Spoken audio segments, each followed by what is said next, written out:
多个的赈灾银两，就把庄园里的仓库全都打开，让我们大家瞧一瞧，对不对？对！打开，让我们进去，给我们去吵啊！再接着吵啊！这宅子是我裘贵的私产，你们想进去，凭什么呀？都是一群刁民！哼！你不敢给我们看，那就是心虚。让我们瞧瞧。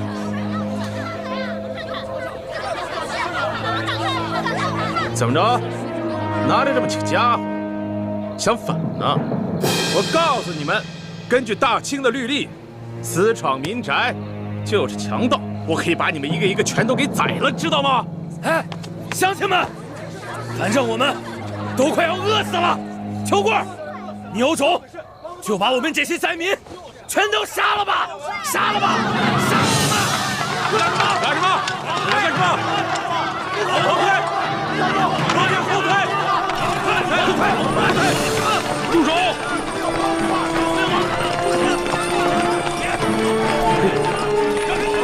看见没有？刘大人来了！你们想造反吗？别起来！起来！都吵什么？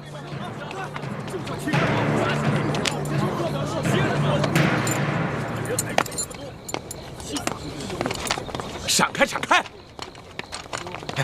姐夫，姐夫，您可算来了。不能相信他们。官儿说的话都不能信，对，眼见为实。记住了啊！都记住了，记住了。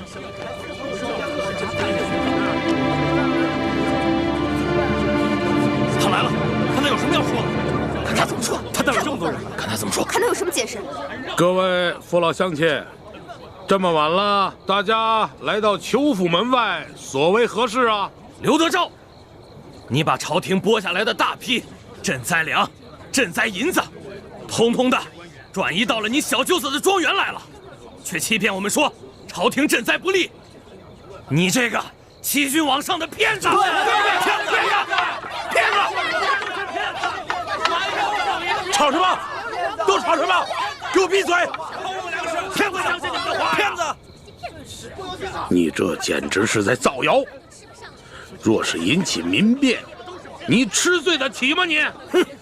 他说我们造谣，在你小舅子的庄园里，睁着眼睛说瞎话，堆满了粮食和银子，这些全部都是我亲眼看见的。你胡说八道，哪只狗眼看见的？你亲眼看见的？他肯定不这位老者，难不成你开了天眼了？你可以隔墙视物，又难不成又在胡搅蛮缠？你这臂膀之上生了翅膀，可以飞越过这道院墙，到库中去查看？我跟你说，不要再造谣生事，否则本府即刻拿下。刘德昭，你少吓我！就在1个时辰前，有2个蒙面大侠，带着我们2个年长的灾民，翻过院墙，去庄园里的仓库看了看，里面的粮食堆积如山呐！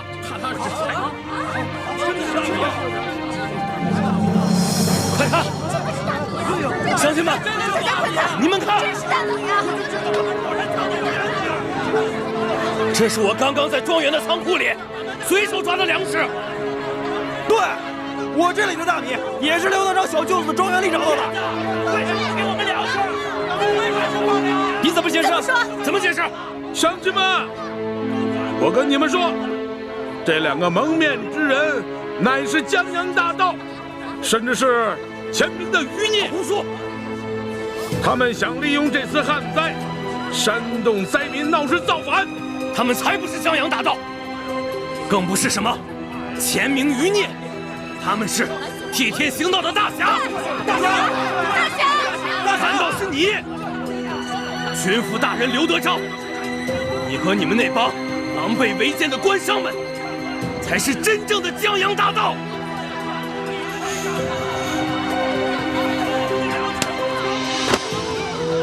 你们虽然吃着朝廷的俸禄，却上欺君下欺民，你们比那些前明余孽对大清的江山危害更大。对，祸国殃民。姐夫，好，即使他这院中的仓库之中放着官银官粮，你怎么能说就是朝廷调拨的赈灾之粮呢？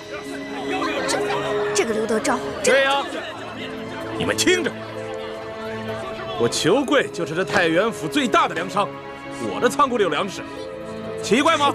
那也是我花高价从别的地方买来的，与你们何干呀？花钱买来的。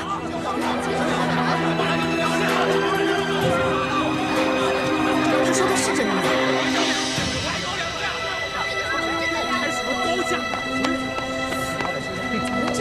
你说你这粮食是从外地运来的，那我问你，你是从何处贩来的？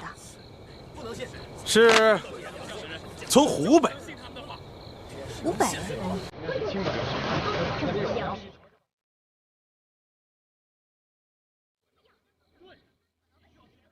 你放屁！这根本就不是湖北大米，而是北方的大米。朝廷调拨的赈灾粮，就全是北方的大米。谎言，胡言！我们来呀！骗子！别吵，我还没说完呢。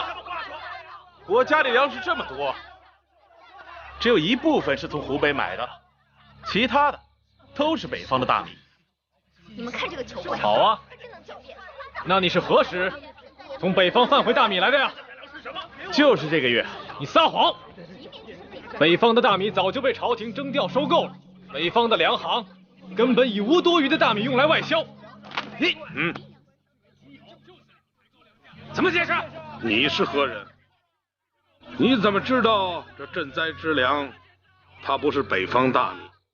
你又怎么知道这北方的粮行现在已无米可销？刘大人不必管我是谁。如果你和你的小舅子真的问心无愧的话，不妨看看。对呀，顺便把你们进货的账本都交出来，让我们一一核对。对，打开仓库，打开仓库，交出账本，交出账本。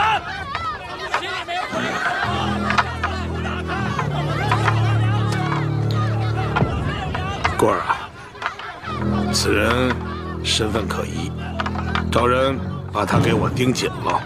是。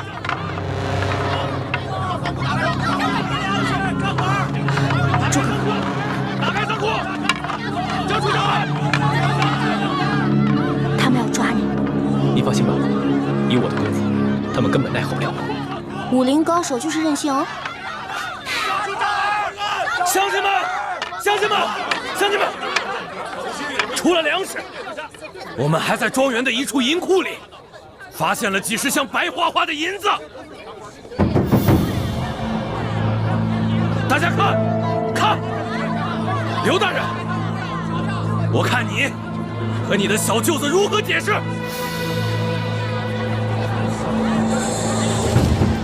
姐夫，这个事儿，怎么样？让他说，看他怎么说。你们大家说完了吗？好，说的不错，确实是这园中的仓库确实存放着部分的官银官粮，那是因为这么多年来，官府的仓库年久失修，是漏风漏雨啊。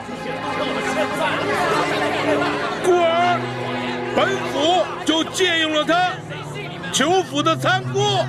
那就请刘大人开仓赈灾，放银放粮，放银放粮。对，乡亲们，让他放粮，放粮。乡亲们，我跟大家说句实话，这些放在里边的官银官粮，并不是朝廷下拨的赈灾的银两，这些乃是我太原府1万驻军的军粮军饷。他说这乡亲们呐，军粮军饷，岂可煽动啊？刘德昭，你凭什么说这些是军粮啊？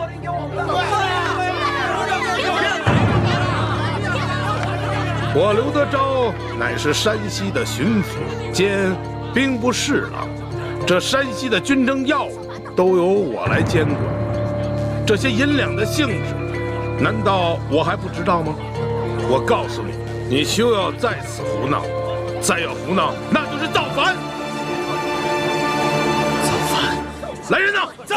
将这几个带头闹事的人给我抓起来。是，这个就是带头的。你们是啥？凭什么抓我们？你凭什么抓我们？我的队长，请把人拿走，大人保护住他。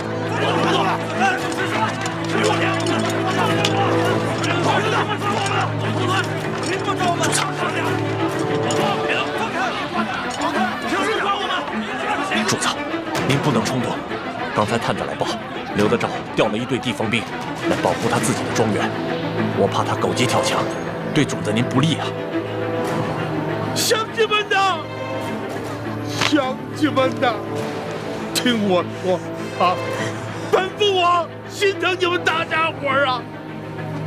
别听他胡说！我刘德昭说句掏心掏肺的话呀，这院中囤的都是军粮军饷啊，谁敢强拿，那是要犯杀头之罪的，杀头之罪呀！方才逃走的那几个人，他们乃是前明的余孽，他们是想利用这次旱灾，想借此让大家闹事，那是忤逆不当，那是要造反。本府只追究这几个带头之人的罪责，其余之人如果在片刻之间离开此处，本官既往不咎。如果说还不离开的话，那本府就把他视同前明余孽，格杀无论。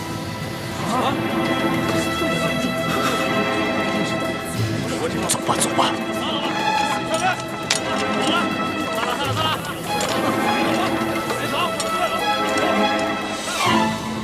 哎呦，姐夫，今儿亏的是你来了，你要不来，我太闲了我。不是你说你这小子，你说你怎么就这么没用呢？啊，孟护卫说了多少回了，你这庄园之内的机关只能对付一般的盗匪，对些高手那是形同虚设呀。不听啊，现在知道厉害了吧？行行行，我呀立马加派人手，然后找孟护卫重新布置。哎，今儿个孟护卫怎么没跟你一起来啊？我派祥和去舒府打探消息了。如果这个舒婉心要为难咱们，让这个钦差大臣给咱们出难题的话，到那个时候，就应该送他下去陪他爹。我发现我跟你小子都学坏了。哎，姐夫，我哪儿成啊？咱们先把碗摆好。行，这就差不多了。这给你。来，马上就好。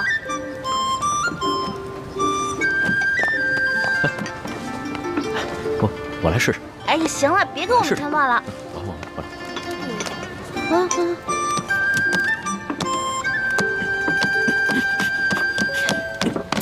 呦，行了吧你？你这样揉，灾民到晚上都吃不着。哪有你这样揉面的？那是这样揉，这样揉的，不是这样揉。看着我弄啊！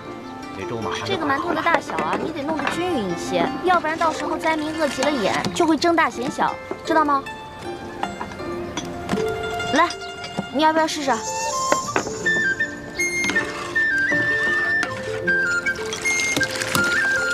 得了。慢点了。大家来排队了，吃粥拿馒头啦！每人一个馒头，1碗粥。别急啊。来这边拿馒头。排队啦！来，你拿啊，拿好，拿着小心烫，小心点啊，拿着。每个人都有份儿啊，不要急。来，拿好。给。来。给你。来，拿好，拿馒头。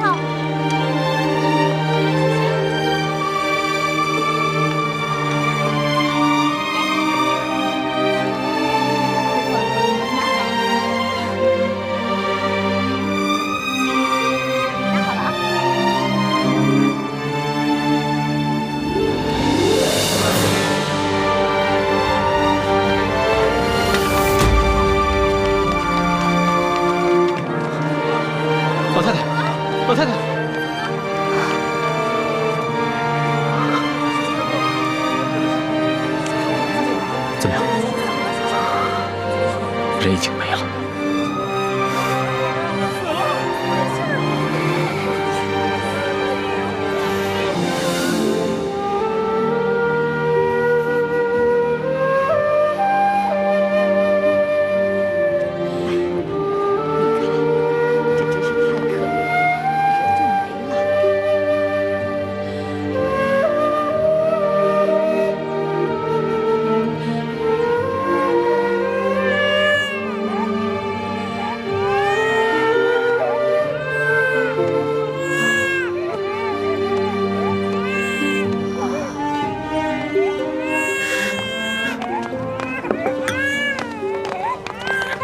大嫂，快喝点粥。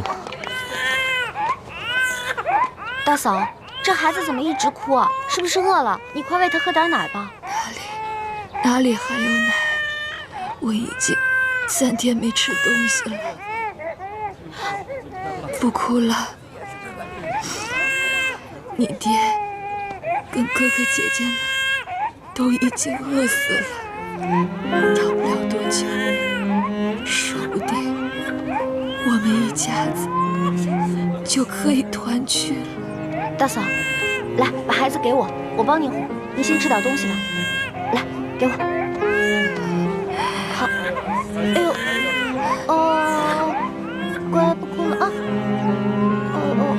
谢谢小哥了。大嫂，粥太烫了，先吃个馒头吧。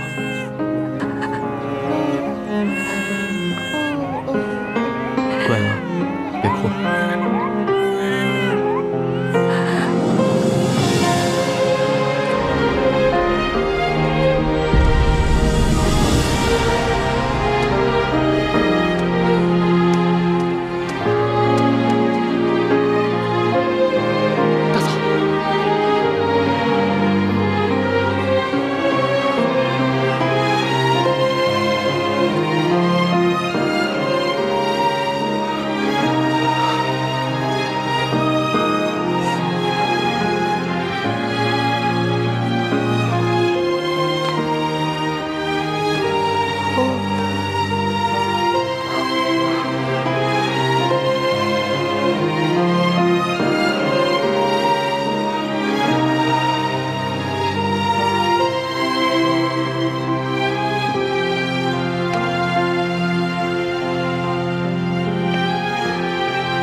干了，上面有人，交钱吧。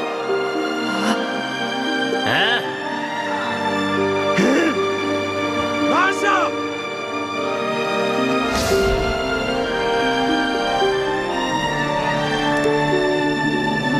龙珠？什么是龙珠？就是皇上的眼泪，就是您的眼泪啊！说实话，朕自小长大，除了8岁的时候，父母双亲轰尸以外，还从来没有掉过眼泪。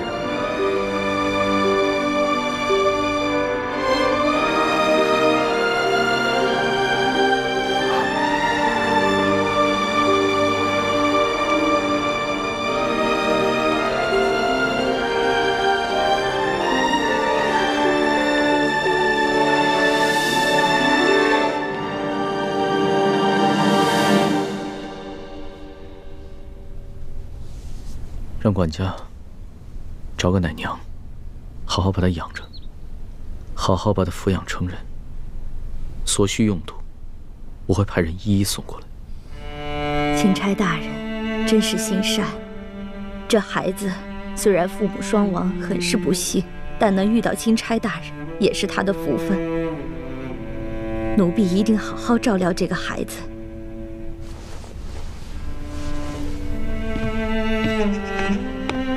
这索大人还得有10日才能把兵给调回来，每迟上1日，不知道饿死多少人，酿成多少人间悲剧了。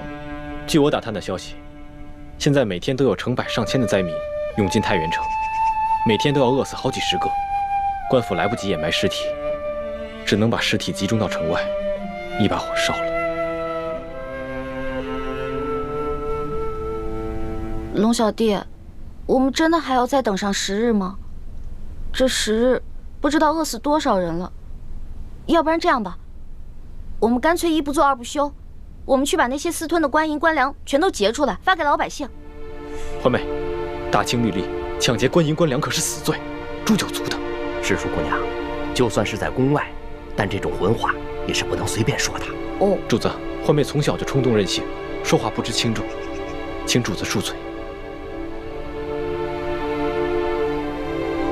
今儿个我也冲动任性一回，去把刘德昭他们私吞的官银官粮劫出来。当真？你这个皇上带头抢劫官府啊？对，但是我们要想一个万全的计策，不劫则已，一劫必中。你放心吧，这事儿我大哥最在行，我大哥一劫绝对成功。欢妹，其实一欢不说我也知道，你们两兄妹以前闯江湖的时候，必定做过很多违法乱纪之事。你都跟主子瞎说什么了？我没说，他自己瞎猜的。李太医，你不必急着否认，也不必埋怨一欢。对于你们过往所犯之事，我今日就金口玉言，赦了你们。多谢主子恩典。微臣以前闯荡江湖之时，的确做过一些不法的勾当，但如今是全心全意跟着主子，没有主子的吩咐，绝不敢任意妄为。从现在开始，你的心中不必再有包袱，只管好好的给我谋划谋划，怎么样顺利的劫出银两，救助百姓。臣遵旨。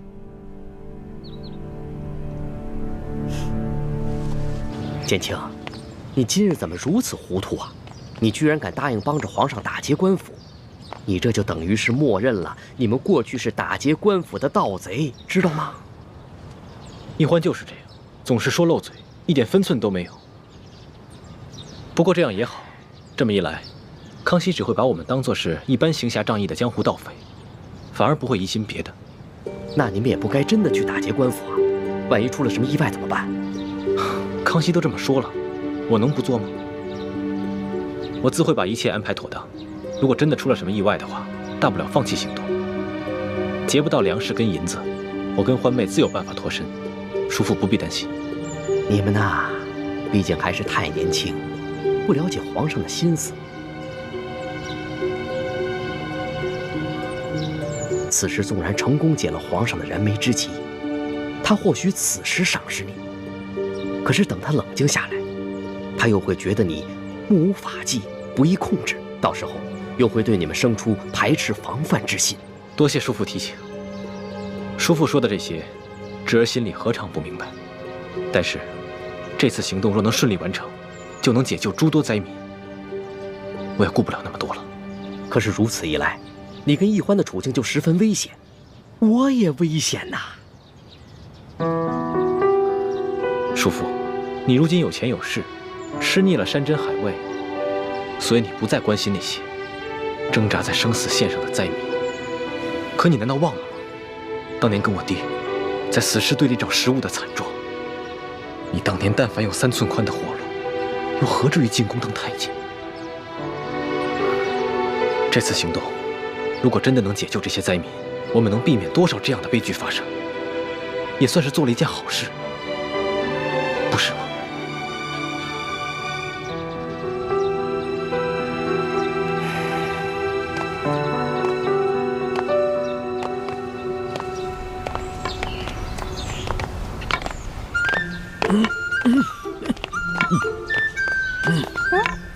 哎，龙小弟，我刚刚给你2颗变身丸，还没有给我钱呢。我现在哪有钱给你啊？行了，那我就先记在账上，看在你是我兄弟的份上，利息看着给吧。趁火打劫，你比裘贵的奸商还要奸。欢妹，别闹了。你到了山西商会了，裘贵见过我们，千万别让他识破我们的身份。你们先进去，我在外面守着。知道了，爷爷你慢点走啊，别摔着啊。走吧，孙儿。走吧。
粮食分给灾民。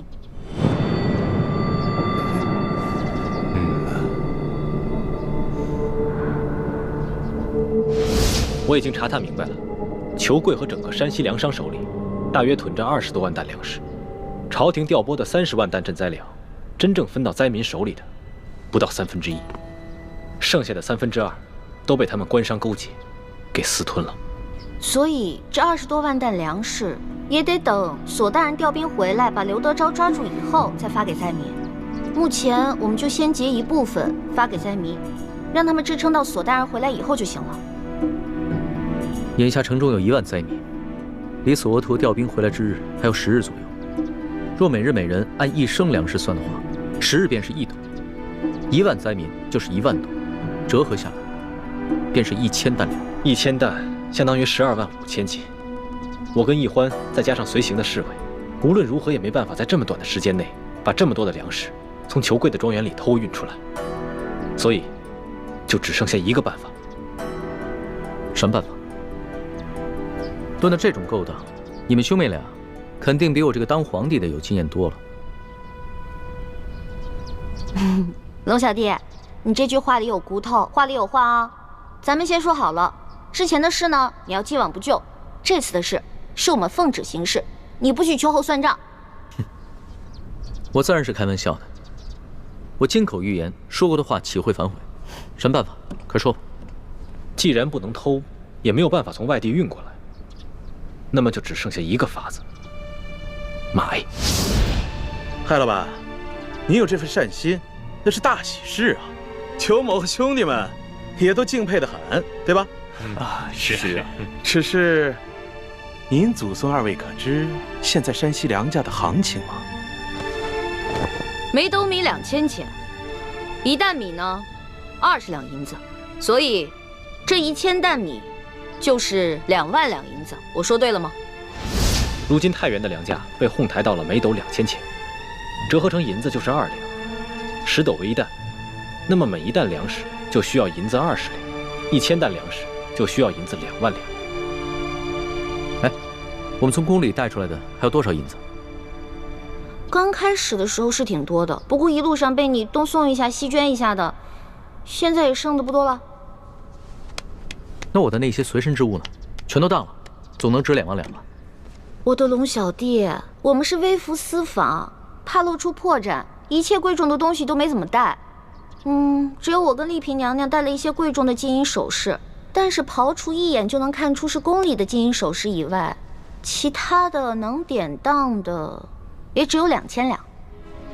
那你的意思是，我们还差18000两啊？18000两哪够啊？灾民们不能吃生米吧？柴米油盐可都需要钱，就算一个人发1两的话，那还少1万两左右。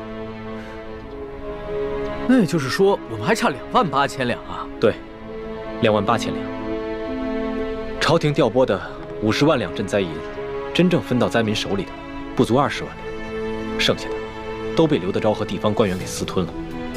光刘德昭一个人就侵吞了10万两，其中有5万两在裘贵的庄园里面。我明白你什么意思了。你的意思是，我们只劫银，不劫粮，然后用劫下来的银子去买粮食，对吧？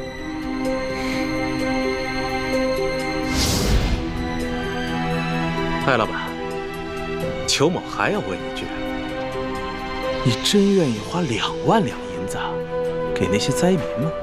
没错，只要能治好我爷爷的病，再多的钱我都愿意出。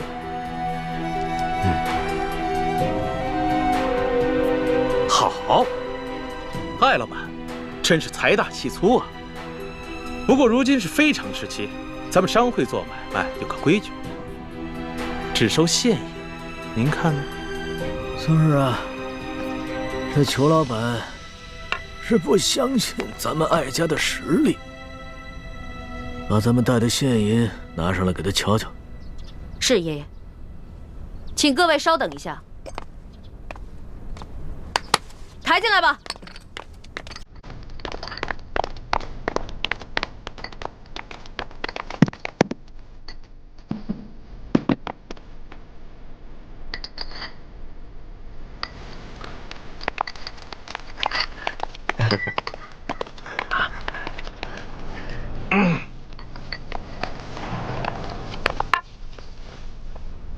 这里是2000定银。明天早上，在这个地方，一手交钱，一手交粮，如何呀？好，艾老板，性情中人，快人快语啊！那咱们可就一言为定了，击掌为凭。这艾老板为人真是爽快啊！是啊，来人，送艾老板。就喜欢跟这样的人做生意啊！对，没错。哎呀，龙小弟，你知道吗？为了凑够那2000两定金，我跟丽萍娘娘把自己所有值钱的金银首饰全都给当了，还有我的一个金镯子呢。放心吧，等锁头回来以后，你当的那些首饰全部完璧归赵，少了一件，你唯我是问。光完璧归赵可不行，我得加上利息呢。行，反正我这个竹杠最好敲。当然了，你就是个大竹杠，棒！方妹，别闹了，让主子先回房间休息吧。咱们还得去和侍卫兄弟们商量一下今晚的行动计划。昨晚已经打草惊蛇了，裘贵一定加强了对庄园的守卫，我们需要做好万全之策。不用了，我不累。我跟你们一起好好谋划谋划。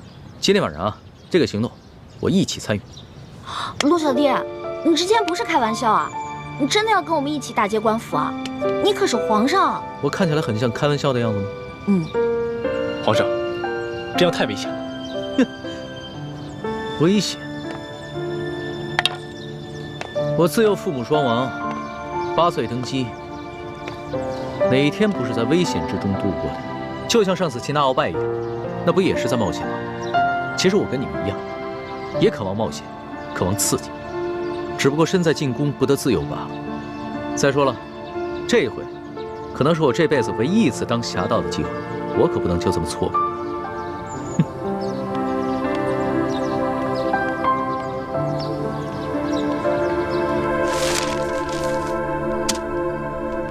这是裘贵庄园的前门，这是后门，中间的花园还有一道暗门，这是粮仓，这里是银库。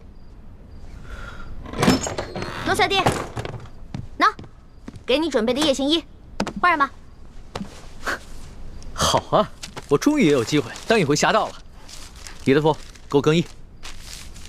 主子，万万使不得呀！以您的身份，怎么能跟着他们去打劫官府呢？万一出了什么差错，奴才万死难恕其罪啊！你啰嗦什么呀？我5岁就开始习武了，一直都英雄无用武之地。今天晚上我正好试试我的本事。公公放心吧，有我兄妹在，一定会保证主子的安全。如果真的出了什么意外的话，大不了我们放弃此次行动，绝对不会置主子于险境的。李太医，你这话说得轻松，那裘贵庄园内机关重重，你凭什么保证主子万无一失？再说了，要是给太皇太后知道了，你们居然怂恿皇上打劫官府，而我又未能劝阻，那咱们所有人都要人头落地。行，我不去了，你先起来吧。谢主子体恤。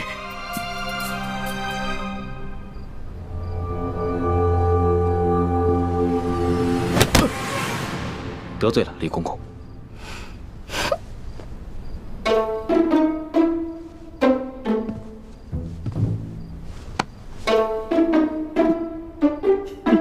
你这个老东西，老在我耳边聒噪，我又不是小孩了，真烦人。李公公，暂且在这里好好休息吧，我们速去速回。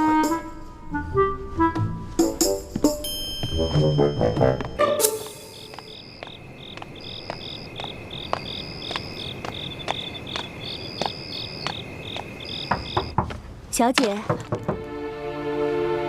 老奴给你炖了一碗燕窝。哦，我现在不想吃，我有些不舒服，要歇息了。啊，小姐，你哪里不舒服？要不要老奴帮你找一个郎中给您看看？不必了，我就是身子有些乏，睡一觉就好了。哦，那小姐，您先歇着吧，老奴明儿一早再来看你。老奴先行告退了。你下去吧。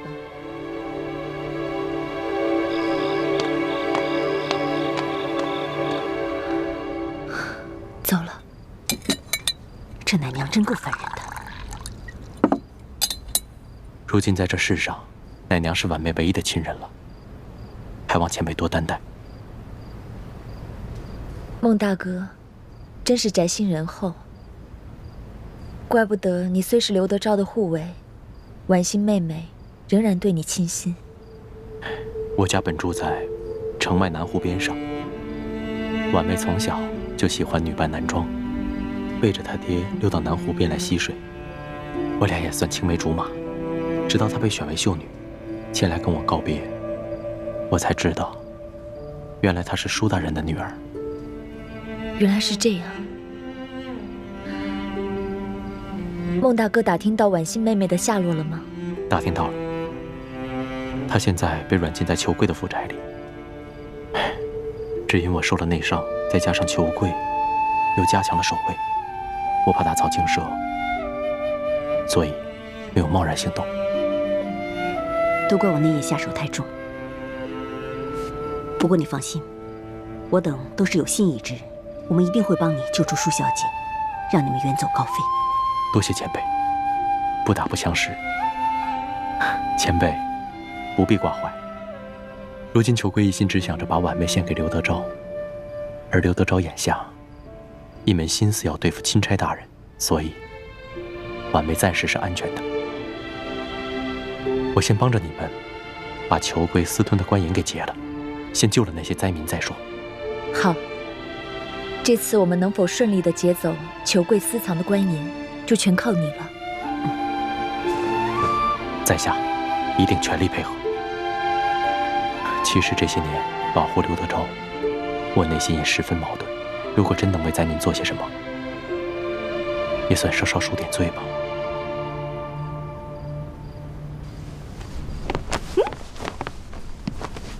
哇，陆小弟，你穿上这身衣服太逗了，比你平时穿龙袍有意思多了。你看看，是吧？我也觉得挺新鲜的。哎呀，得亏索大人不在，要是他在的话，非得被吓得屁滚尿流的，肯定不让咱们去冒险。哎，那个金蚕背心穿了吗？没有。你为什么不穿啊？你要是不穿的话，我不带你去啊。我骗你的，老大吩咐小弟的话，小弟怎么能不听呢？不信你摸摸。真的穿了？嗯。别摸那儿痒。还真穿了，好吧，那我们带你去。你知道吗？这次你亲自出马，可是我们比平时紧张的10倍还不止呢。我也是从小练武到大的，虽然武功呢没有你哥哥好，但跟你比起来差不多。吹牛！主子，臣得再提醒一遍，这抢劫官银可不是儿戏，臣会尽量保护主子的安全。但是如果真的发生什么意外的话，主子切不可恋战，必须在臣的掩护之下尽快撤离。你放心吧，我虽然喜欢冒险，但也不想当一个被当盗贼拿住，再被砍掉脑袋的窝囊废皇帝。哼，这样吧，到了那儿全听你的吩咐。好，为确保万无一失，还请主子把裘贵庄园的机关设计图和地形图再熟悉一遍。好，出发吧。这个龙小弟平时挺老成的，今天这么任性，难道是受了我的影响？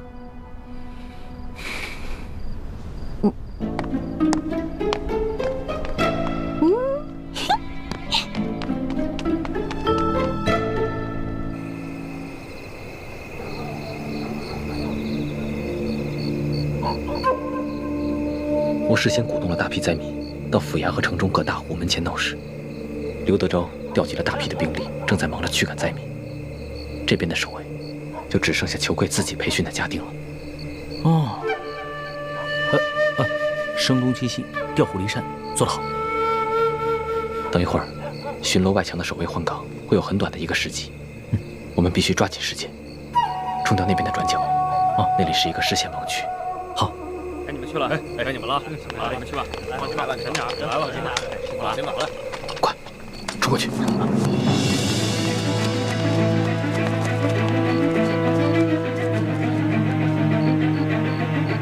陆小弟，紧张吗？紧张，但是好刺激啊！江洋大盗还挺好玩。带上。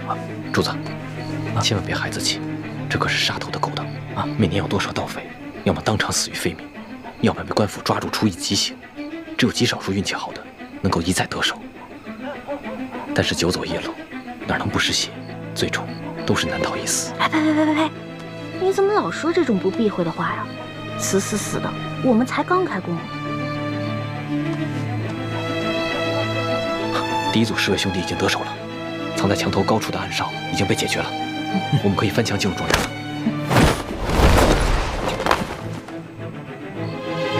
你们在这等着，我去探探。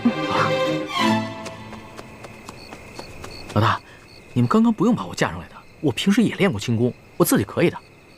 你以为你是真龙啊？你还可以自己飞，得了吧你！记住我平时教你那些轻功的方法啊，下次没准能用得上，知道吗？知道了，老大最厉害。当然了，要不然怎么我是你老大呢？走。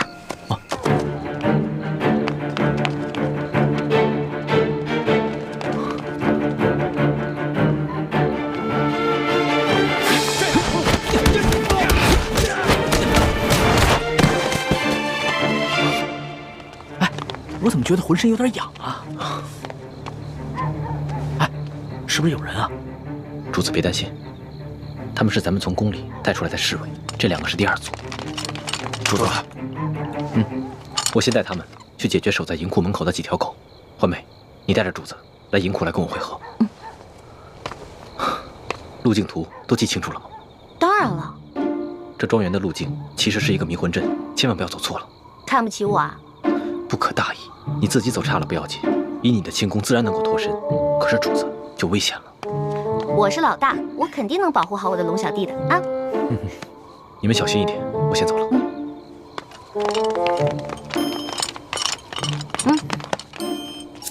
从现在开始，紧紧跟着我的步伐，一步都不能落，知道吗？知道了，老大。走。那怎么了？不知道该怎么走了？应该是这边，走。那到底往左还是往右？好像是往左吧？你确定啊？不，往右，往右。有点迷糊啊。那好吧，我不懂这个机关阵，还是往左吧。我听你这个老大的。这咱们是不是又回到原地了？好像是。老大，你不会学艺不精吗？把这迷魂阵你都给认错了。我只是稍微失误了一下嘛。这回肯定没错，往右转。不是老大，你确定不是往中间吗？我是老大还是你是老大呀？你宫里老师教过你阵法吗？不是，我是没学过阵法，可是你哥哥刚才给的地形图我是看过的。我记得走到这个位置以后啊，似乎是往中间走。你看似乎，这说明你也不确定。不是，我是记得该往中间走，但是你又说是往这边，我就不确定了。不确定是吧？我是老大，听我的，走。那。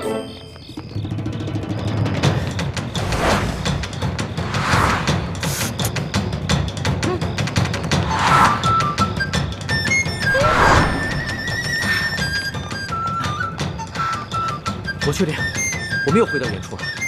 我也确定这就是原处。不是，老大，我现在总算知道你为什么总不说你的师承来历了。感情是你的师傅们从来不让你在外头打他们的名号吧？你怎么知道的？不过我师傅说了，说我天资聪慧一点就通，我只不过差那么一点点的认真和努力。你哪是差那么一点点的认真和努力啊？我跟你说。你师傅没被你气死，也算是上天垂怜了。不许取笑我，朱哥哥老取笑我，你不许取笑我，我是你老大，知道吗？好，小弟不敢取笑老大。老大，那咱们现在该怎么办啊？你刚才不说往中间走吗？啊，那就听你的呗，中间走走看呗。哎，那走吧。哎，走。哎，你们谁呀？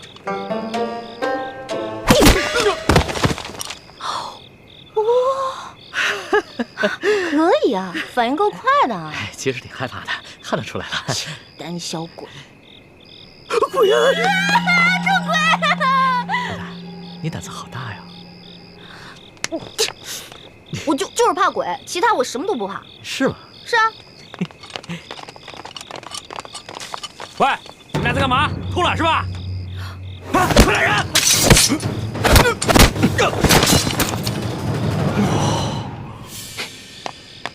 朱哥哥，哥，还好你来救我们了。我看你们迟迟不来，我就知道你一定又犯糊涂了。前面挡路狗已经被我解决了，离他们换班还有半个时辰，抓紧时间。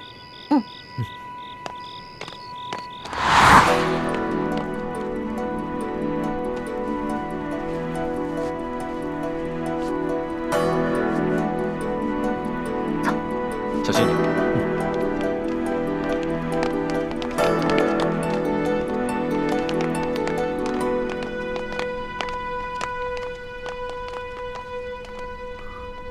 我来。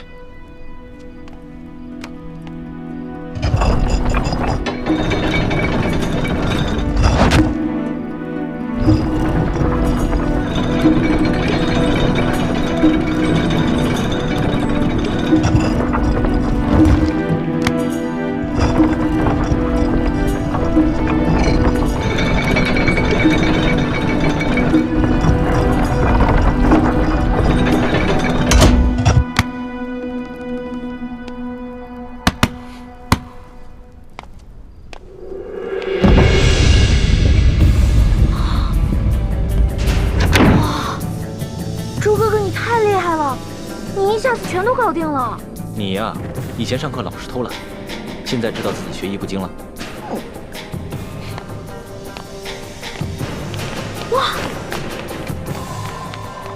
哇，这么多银子啊！哇！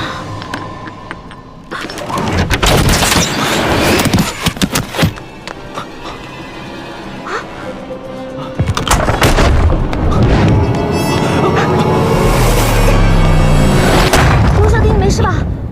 我没事，幸亏你反应快，不然我现在只怕已……猪哥哥，对不起，刚刚都是我大意了。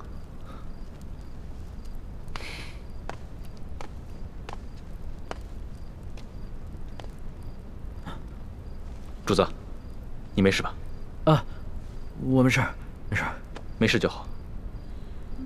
你先通知外面的侍卫兄弟进来搬银子，我再检查一下，看还有没有什么别的机关。注意安全。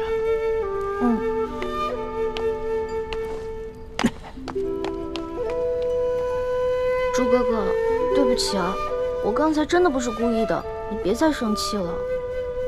你以为我生你的气，是你不小心触动机关吗？没想到，在最危险的时候，你最先救的，竟然是他。你是因为这件事情生气啊？那你也太小心眼了吧？你看他武功不行，所以我肯定要先救他嘛，我得保护他嘛。你从小在我心里就是最强的，你肯定能保护好自己啊。但如果有一天我们两个同时遇到危险了，我第一个救的肯定是你，再救我自己。你呀，来，快点，快点，快点，能装多少是多少，快！多多益善，多多益善啊！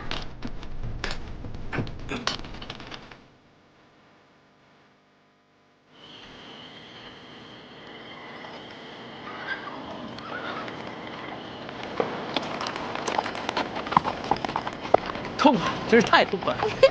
今天晚上的经历真是太刺激了，我必将终身难忘。哎呀，可惜不能让史官把今夜的经历全都记入史册，更不能让太皇太后知道了。要是让她知道了，肯定有说把你带坏了。那可不就是你这个老大带坏我这个小弟的？嘿，你现在是赖上我了是不是？那好，不赖你，不赖你啊！老大辛苦了，等回宫了以后呢，我就重重的赏你。赏我呀？赏我什么？你说个数。你现在跟以前不一样了，我也不能狮子大开口。500两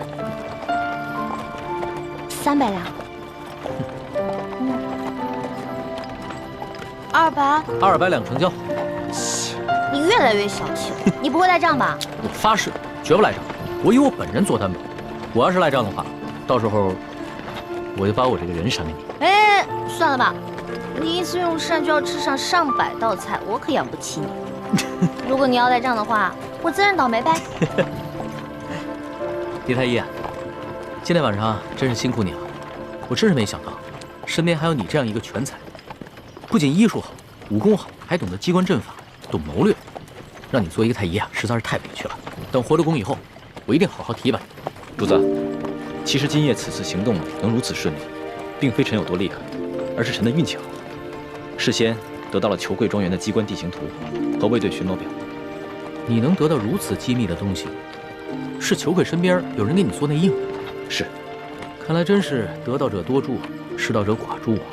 我一定要做一个有道的天子，不能做一个无道的昏君。龙小弟，我相信你。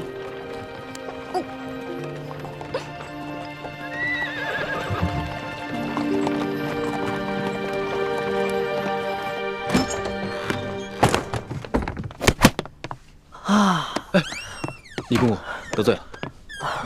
主子，你终于平安回来了。你要是再不回来，奴才也要吓死了。岳德福，这件事情你得替我保密，不能告诉任何人，尤其是太皇太后，要不然我就砍了你的脑袋。只要主子能平安回来，这件事情奴才就当不知道。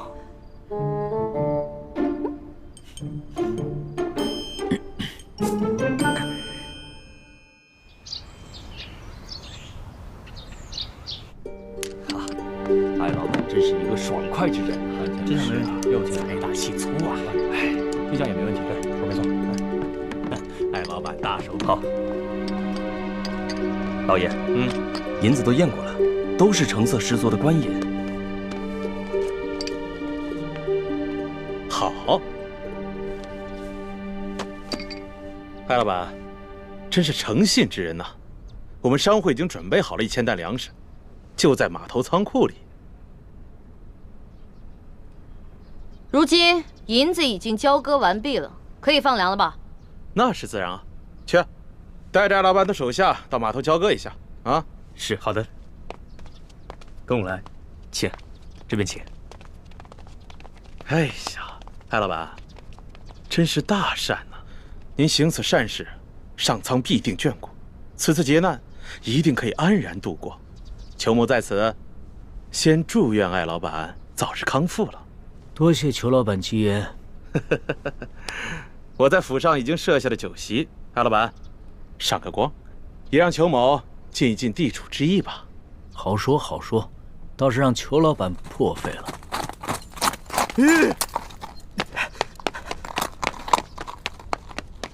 老爷，不好了，老爷，老爷，不好了，老爷！慌什么？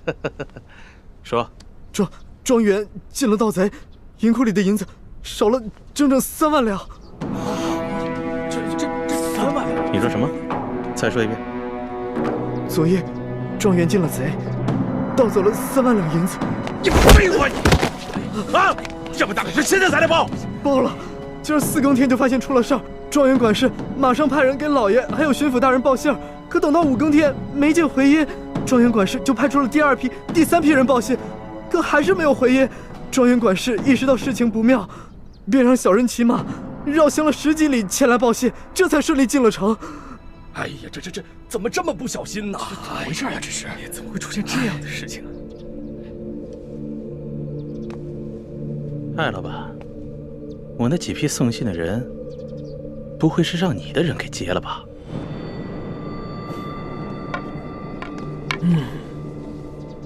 你说呢？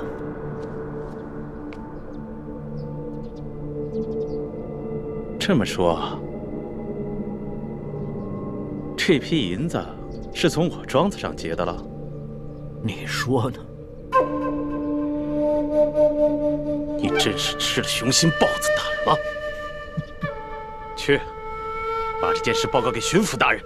是，来人，把他给我拿下，把他们抓。别嚎了，你外面那几条狗早就被我大哥解决掉了，嚎也没用了。你。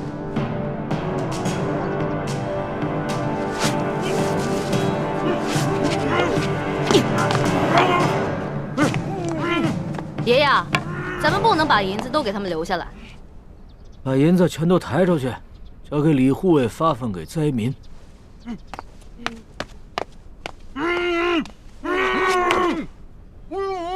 走吧，松儿。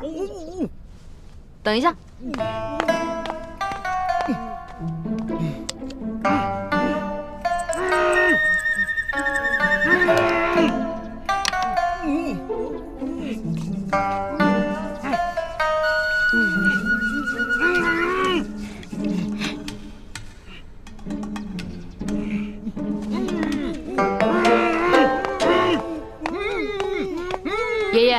我想了想，应该在这几个禽兽不如的东西脸上留点墨宝，也相当于给刘德昭那个狗官下了战书了。意下如何？这倒挺有趣儿的。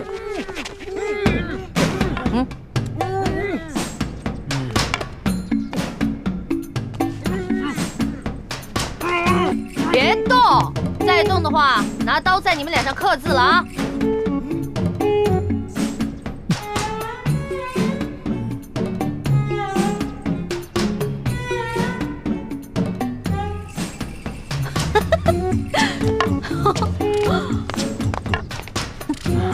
这边再写一个字啊！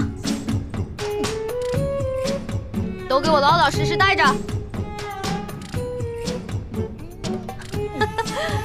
好了。哎，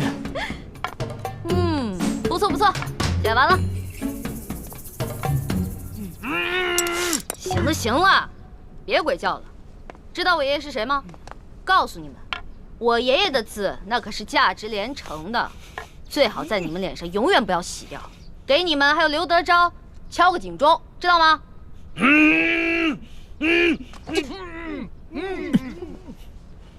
走吧，孙儿。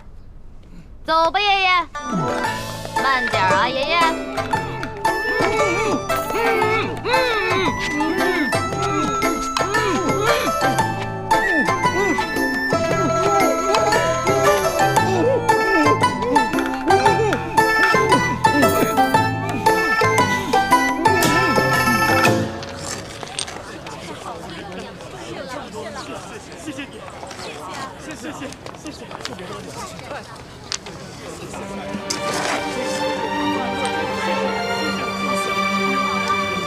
好，谢谢啊，终于有吃的了。艾老爷，谢谢您。艾老爷，您可是活菩萨呀，是吧，乡亲们？各位不必谢我，其实我也是皇上指派下来赈灾的。你们手上拿的粮食和银两，全都是朝廷调拨的赈灾银和赈灾粮。接下来，朝廷还会有更多的赈灾计划，帮大家重建家园，度过灾年。谢谢皇上，谢谢皇上，我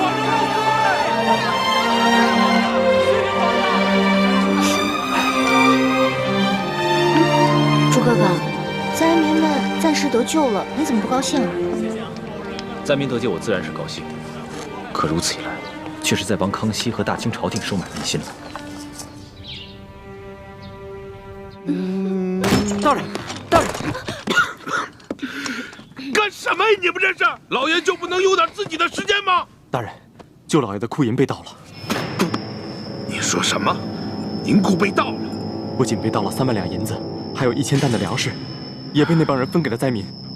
待卑职得到消息赶到码头时，那帮人已不知去向。小姐，这些刁民，这是要造反呢！去看看。老爷，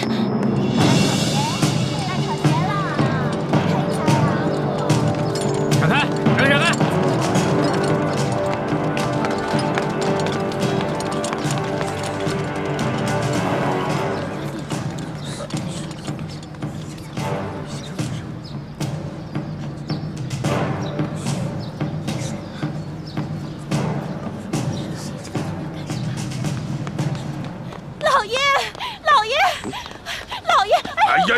你慌什么？老爷好着呢，小心你肚子里的孩子。慢慢说。棍儿和那几个商人被人给绑了。啊？看看去。走。棍儿啊！你能不能轻点？棍儿啊，这是哪上着了？怎么不起来？这人怎么了？啊，哪个不要命的干的？你到底出啥事儿了？你倒是说话呀！你别吓我！你这是怎么了？来，先起来说啊！先起来！别碰我！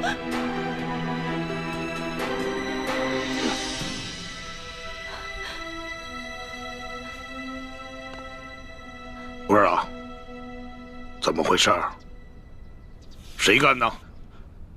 邢爱，以前没打过交道，京城来的客商，看见了吗？看见我的脸了吗？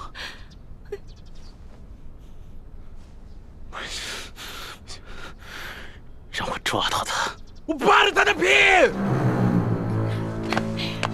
刘德昭，这事你必须得给他做主。你看看，你看看，你看看他这脸，这脸弄成这样，他怎么见人？他怎么活呀？他什么时候受过这样的委屈？什么时候被人这样欺负过？我跟你说，这事你要是不给他做主，我跟你说，以后你就甭想来了。别好了，成何体统啊！有事回家说去。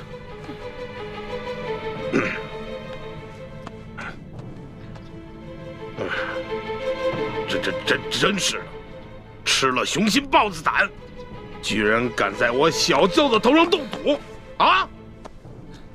若是让本官抓住，非得给他碎尸万段了，扒了他的皮，扒了他的皮，给我喂狗去！你听见没有？喂狗！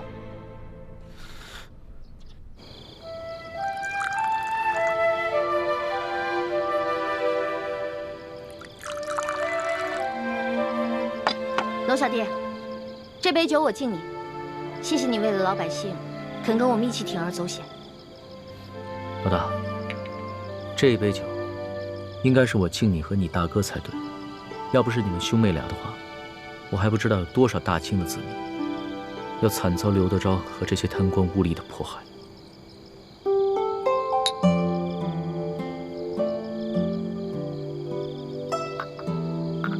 我现在一想到刘德昭跟裘贵那副嘴脸，肯定十分狼狈，我就觉得特别好笑。可是我笑不出来。这次出巡以来，我见到了太多平常在宫里连想都不敢想的事情。我在想，如果我们大清的官员每一个都如此贪赃枉法的话，那我们大清的江山还能长久？看到那些灾民收到一点点赈济的银两就三呼万岁，说实话，我很震撼，也很惭愧。我们大清的百姓是多么的善良，对官府的要求是多么的低微，而我们这些身居高位的人是多么的失职。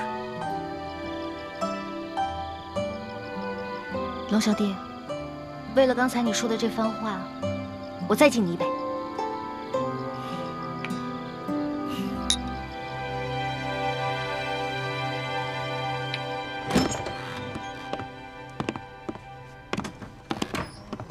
易欢呢？康熙心情大好，拉着易欢陪他喝酒。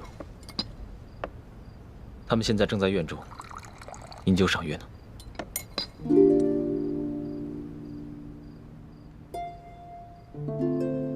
大师兄，小师妹跟我一样，都是为了光复大明的大业，你千万别介意。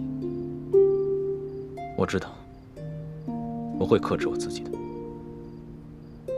太子，其实这次的行动我是一直不同意的，但是你却一意孤行。一来你们出生入死，倒是帮康熙收买了民心；二来你在康熙面前暴露的太多了。虽然康熙表面上嘉奖于你，但是内心也难免不会对你和易欢起疑心啊。我明白，但是我别无选择。康熙身为大清的皇帝，为了灾民都可以去冒险一搏。如果我为了一己私利而畏首畏尾的话，那在欢妹的心里，他会怎么想我？易欢怎么想你和康熙，这并不重要。你所做的那么多，难道就是为了讨一个女人的欢心吗？你别忘了你的身份，你是大明最后一个太子。我没忘，我也不是为了讨易欢一个人的欢心。刘师傅，就如康熙为那些饿死的灾民落泪一样，那是他身为当今天子的良知。而我作为大明最后一个太子，如果连这点良知都没有的话，那我还有什么资格去跟康熙争这个天下？师傅，大师兄说的对，正因为他是大明的太子，他才必须心怀天下呀。幼稚！这古往今来，有谁打天下靠的是妇人之仁？想要心怀天下，那我问你，你怀的是谁的天下？是爱新觉罗的天下，是大清的天下。你想要心怀天下，就必须要先打下天下，你才有这个资格。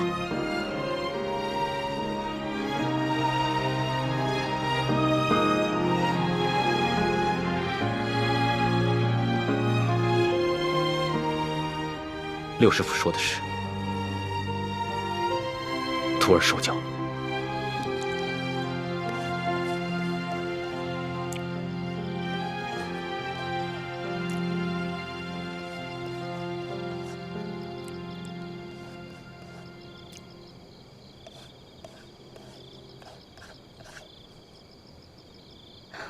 龙小弟，你可认得此字？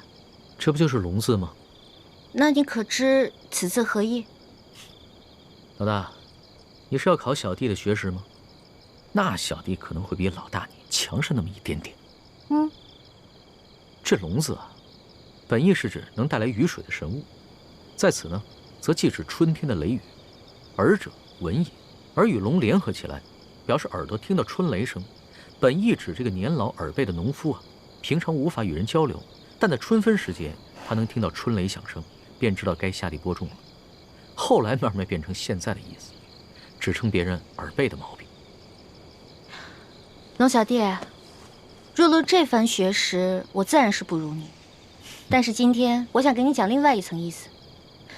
你看这个龙字，是龙跟耳结成的，这个龙指天子，意思就是说，其实天子的耳朵只是个摆设，民间的疾苦是听不到的。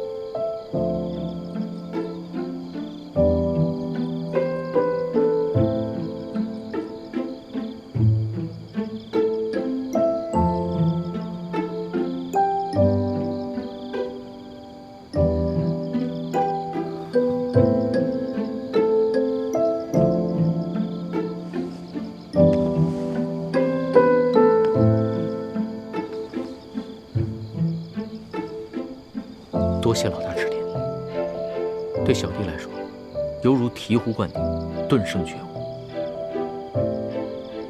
此次出巡以来，我这双耳朵总算是打开了。等我回了宫以后，再也不会让我这双耳朵变成白蛇。龙小弟，一言为定。为了你这句话啊，我再敬你一杯。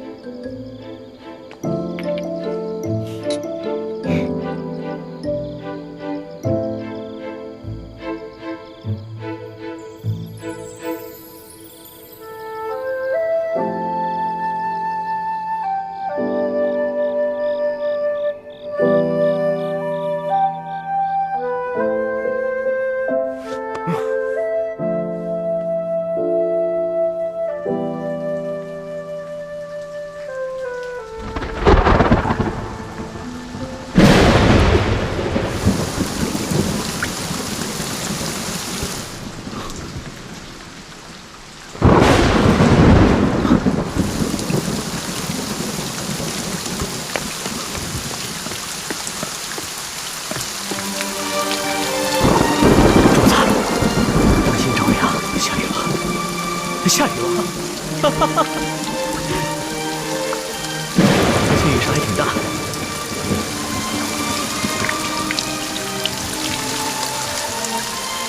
看这个雨势，山西的旱情应该能得到缓解。这都是主子您宅心仁厚，感动了上苍，所以上苍才降下甘霖，拯救万民呐。